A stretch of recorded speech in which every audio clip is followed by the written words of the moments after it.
The feeling is different today, Delia told Randy, who was handing out water bottles to the girls. It's like electricity. It will give you a buzz if you touch it. That's how the air feels. You're just nervous, Randy replied. Relax. Concentrate. You can do this. I know. We're ready, Delia said. Then she joined Yolanda, Charlene, and Misty, who were stretching on the sidelines while the first set of jumpers began. All 5 of the qualifying third-grade singles teams were on the floor at one time, with several judges, dressed all in white, stationed at each position. This is going to move so fast today, Misty commented. With 5 going at a time, they'll be ready for us before we have a chance to go to the bathroom. I'm never going to the bathroom away from home again, Yolanda joked.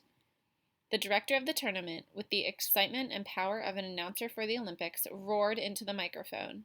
Turners, check your ropes. Jumpers, check your laces. Judges, check your timers. He paused for effect. The gym, filled with hundreds of people, was absolutely silent. Jumpers, are you ready? 5 very small hands were raised to indicate they were ready to begin. Judges, are you ready? 5 more hands were raised. Time!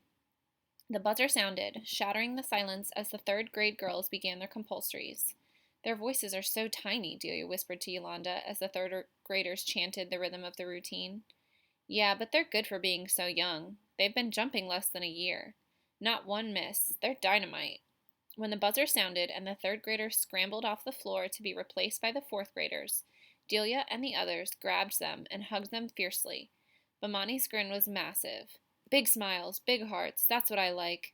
Good job, little bees, Bomani told them as they sipped their water bottles and waited like professionals for the next round.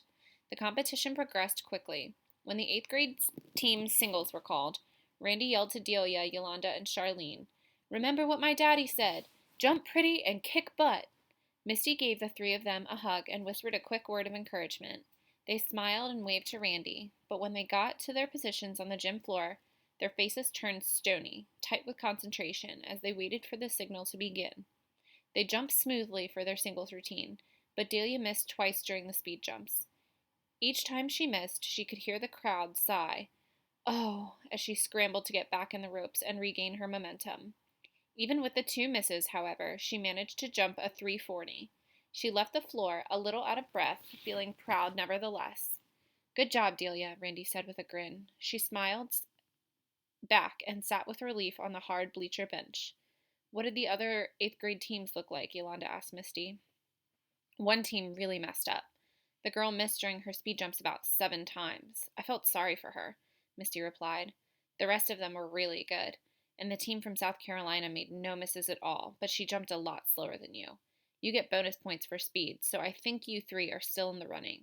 As they sipped their water, Yolanda whispered, Did you see them? Who? Asked Delia, glancing around. The Tollivers, Yolanda said with excitement. They're in the stands, sitting in the top row of bleachers, way in the corner at the far end of the gym. Delia looked up in amazement, and there they sat, unsmiling as usual, sitting together, watching the rhythmic frenzy on the floor below. You got the power, girl, Delia told Yolanda. What are you going to do now? I don't know, Yolanda said, giggling.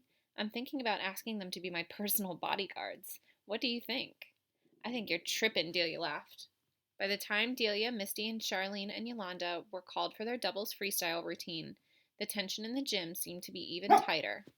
The results for the entire tournament would be announced in less than an hour. They took a deep breath, picked up the ropes, and the buzzer blared loudly once more. Freestyle competitions were judged singly, so all eyes were on them as they began the complicated routine. Delia and Misty did leapfrogs over the heads of Charlene and Yolanda, who turned the ropes wide and low so they could complete the complicated trick without getting tangled up. They moved them then to a wheelbarrow, where Misty jumped on her hands while Delia held her feet. Another jumping twist, and Yolanda flipped into a bouncing backflip and handed her end of the ropes to Misty. Delia grabbed the other end of the rope so that Charlene and Yolanda now jumped in the center, where the other 2 girls had jumped just seconds before. The 4 girls worked in unison, 2 turners and 2 jumpers, while the ropes continued to twirl. Then Charlene did a reverse turn and managed to make it look like a karate kick. They finished with several high can-can jumps, tossed the jump ropes deftly to one side, and landed in splits together in front of the judges' table, their heads resting on the crisscrossed arms. The audience exploded in cheers. They recognized a good routine when they saw one. Delia, Charlene, Misty, and Yolanda took one last bow and bounded off the floor, breathless with excitement and success. All of their team members ran to hug them, from the youngest to the oldest. That routine had made them all look good. Awesome, Randy roared as he gave the four of them a huge hug. You did it. Delia grinned with pride. It doesn't get any better than this, she thought. Even though they were sitting on opposite sides of the gym, her parents were in the stands cheering for her. Her friends were close by, helping them win today, and there were no worries about stupid school stuff like reading or tests, for weeks at least, and maybe they'd go home from here with big fat trophies and red champion jackets. Then she glanced at Randy and sighed. She felt so bad for him. Right now, he didn't have anybody except for his Double Dutch friends and Bomani. What would happen if the police caught his father?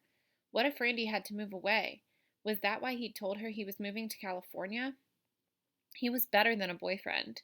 He was a good friend, and she would really miss having him around. Then she felt Yolanda poke her in the side. That team was awesome, she said, pointing to the girls leaving the floor. Delia forced her concentration back to the tournament. She and her teammates watched the last few freestyle routines. Then there was nothing to do but wait while the judges tallied the scores. They huddled over computers and conferred with one another in little groups, while the teams sat nervously in the stands. Kids in matching t-shirts walked quietly together around the gym, too tense to sit down. A 3-year-old casually pushed his own stroller across the gym floor, while his 5-year-old sister pretended to jump the way she'd seen the teams do all day. Very few people left the gym, which was hot and stuffy by now, filled to capacity with sweat and dreams and nervous anticipation. Ladies and gentlemen, we are proud to announce the winners of this year's World Invitational Championship of the American Double Dutch League, the announcer began.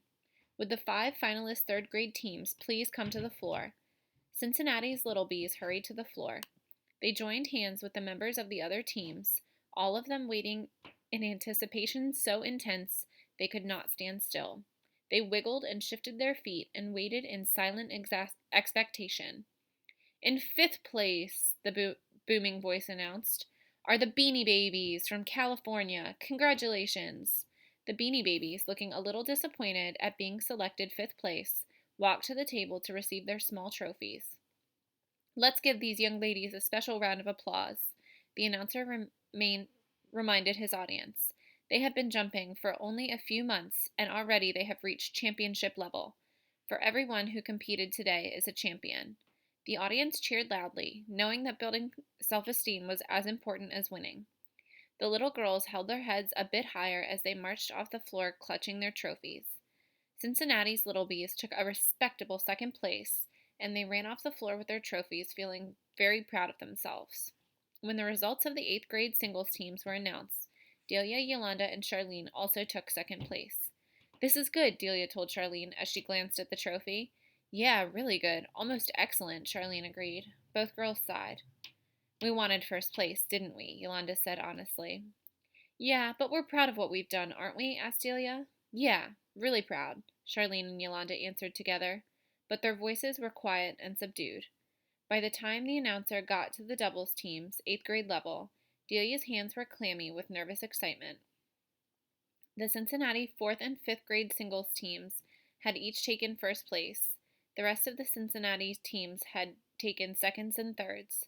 I really want one of those bright red champion jackets with the words Double Dutch World Champion on the back, Delia whispered to Yolanda as they took their place near the table of trophies, waiting for the director to announce the results of the 8th grade doubles competition. Yeah, me too. I look good in red, Yolanda whispered back.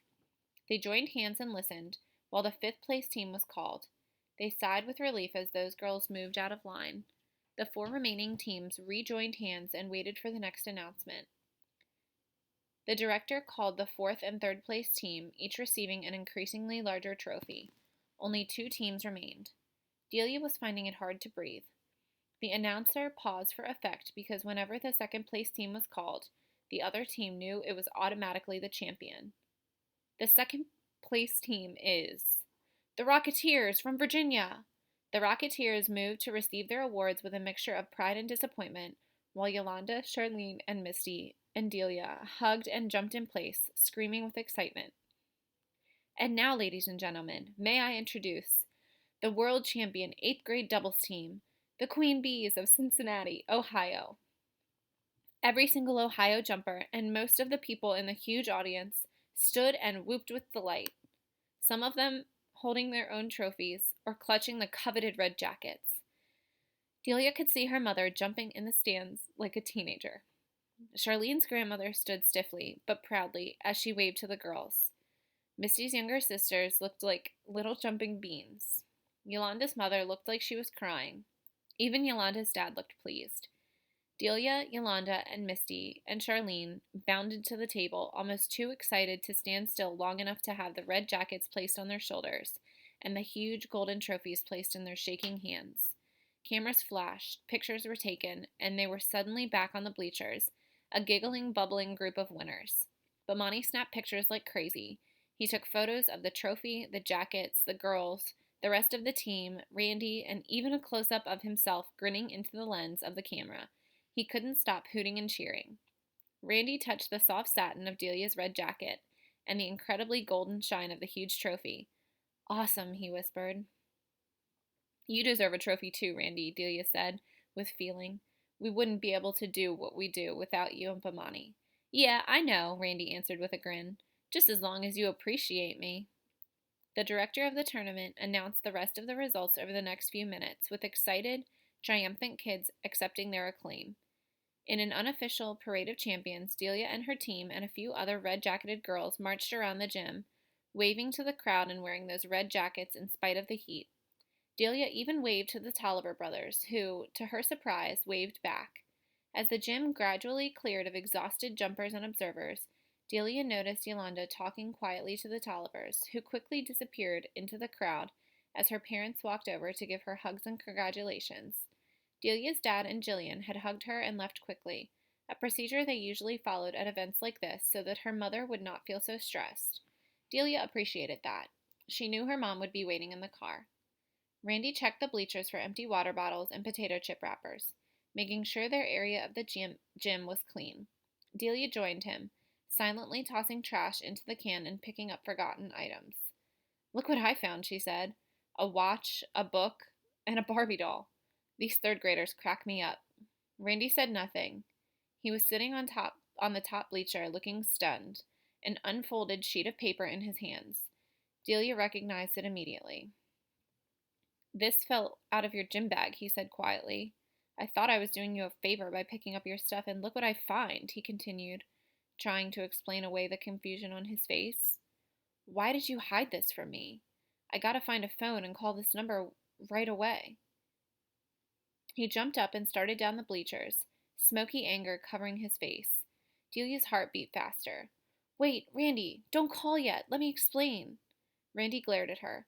"I don't want to hear nothing from you. Where you get off messin' in my life?" He bounded down the bleachers, two at a time.